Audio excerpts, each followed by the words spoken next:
قائد عوام ذوالفقار علی بھٹو نے پاکستان کی تباہی کی بنیاد رکھی۔ 60 کی دہائی تک پاکستان میں صنعت فروغ پا رہی تھی۔ اصفہانی، آدم جی سہگل، جعفر برادرز، رنگون والا، افریقہ والا برادرز جیسے ناموں نے پاکستان کو انڈسٹریلائزیشن کے راستے پر ڈال دیا تھا۔ دنیا پاکستان کو صنعت کی جنت کہا کرتی تھی۔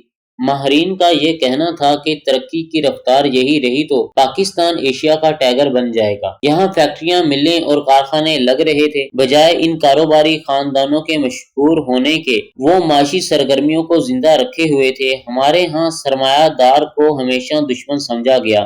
رہی صحیح کسر بھٹو کے سوشلزم کے خواب نے پوری کر دی۔ ہمارے ہاں نظمیں پڑھی جانے لگیں چھینو مل لٹیروں سے۔ چنانچہ ایک دن قائد عوام ذوالفقار بھٹو نے نیشنلائزیشن کے ذریعے یہ سب کچھ چھین لیا۔ لوگ رات کو سوئے تو بڑے وسیع و عریض کاروبار کے مالک تھے، صبح جاگے تو سب کچھ ان سے چھینا جا چکا تھا۔ بھٹو نے 31 صنعتی یونٹ، 13 بینک، 14 انشورنس کمپنیاں، 10 شپنگ کمپنیاں اور 2 پیٹرولیم کمپنیوں سمیت بہت کچھ نیشنلائز کر لیا۔ Steel corporation of Pakistan, Karachi electric, Gandhara industries, national refineries, Pakistan fertiliser, Indus chemicals and industries, Pakistan steels, Habib bank, united bank, Muslim commercial bank, Pakistan bank, bank of Bahawalpur, Lahore commercial bank, commerce bank, Adamjee insurance, Habib insurance, new jubilee, Pakistan shipping, gulf steel shipping, central iron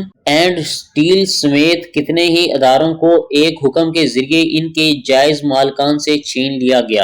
مزدوروں اور workers کو خوش کرنے کے لیے socialism کے نام پر یہ واردات بےہودہ طریقے سے کی گئی۔ شروع میں کہا گیا حکومت ان صنعتوں کا صرف انتظام سنبھال رہی ہے، جبکہ ملکیت اصل مالکان ہی کی رہے گی۔ پھر کہا گیا ان صنعتوں کی مالک بھی حکومت ہوگی۔ پہلے کہا گیا کسی کو کوئی زر تلافی نہیں ملے گا، کبھی ملے گا مارکیٹ ریٹ پر دیا جائے گا۔ پھر کہا گیا ریٹ کا تعین حکومت کرے گی۔ یوں سمجھے ایک تماشا لگا دیا گیا تھا۔ مزدور اور مالکان کے درمیان معاملات خراب تھے، یہاں دولت کا ارتکاز ہو رہا تھا، تو اس معاملے کو اچھے طریقے سے بیٹھ کر حل کیا جا سکتا تھا۔ مزدوروں کی فلاح کے لیے کچھ قوانین بنائے جا سکتے تھے، لیکن بھٹو کا مسئلہ اور تھا۔ وہ مزدور اور کارکن کو یہ تاثر دینا چاہتے تھے کہ سرمایہ داروں کے خلاف انہوں نے انقلاب برپا کر دیا ہے۔ یہ تاثر قائم کرتے کرتے انہوں نے پاکستانی معیشت کو تباہ کر کے رکھ دیا۔ عمران کے مشیر تجارت عبدالرزاق داؤد کے دادا سیٹھ احمد داؤد کو جیل میں ڈال کر ان کا نام ECL میں ڈال دیا گیا۔ بعد ازاں وہ مایوس ہو کر امریکہ چلے گئے اور وہاں تیل نکالنے کے لیے کمپنی بنا لی۔ اس کمپنی نے امریکہ میں تیل کے 6 کنویں کھودے اور کامیابی کی شرح 100% رہی۔ آج ہمارا یہ حال ہے کہ ہم تیل کی تلاش کی کھدائی کے لیے غیر ملکی کمپنیوں کے محتاج ہیں۔ صادق داؤد نے بھی ملک چھوڑ دیا، وہ کینیڈا شفٹ ہو گئے۔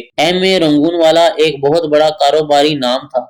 وہ رنگون سے بمبئی آئے اور قیام پاکستان کے وقت سارا کاروبار لے کر پاکستان آ گئے۔ وہ یہاں 1 یا 2 نہیں 45 کمپنیاں چلا رہے تھے۔ انہوں نے بھی مایوسی اور پریشانی میں ملک کو چھوڑ دیا اور ملیشیا چلے گئے۔ بٹالہ انجینئرنگ کمپنی والے CM لطیف بھی بھارت سے پاکستان آ چکے تھے۔ CM لطیف نے بادامی باغ لاہور میں انہوں نے پاکستان کا سب سے بڑا انجینئرنگ کمپلیکس قائم کیا تھا، جو ٹویوٹا کے اشتراک سے کام کر رہا تھا۔ یہ سب بھی ضبط کر لیا گیا۔ انہیں اس زمانے میں 350 ملین کا نقصان ہوا اور دنیا نے دیکھا بٹالہ انجینئرنگ کے مالک نے دکھ اور غم میں شاعری شروع کر دی۔ رنگون والا، ہارون، جعفر سنز، سہگل پاکستان چھوڑ گئے۔ کچھ نے ہمت کی اور ملک میں ہی رہے، جیسے دادا گروپ، آدم جی اور فتح۔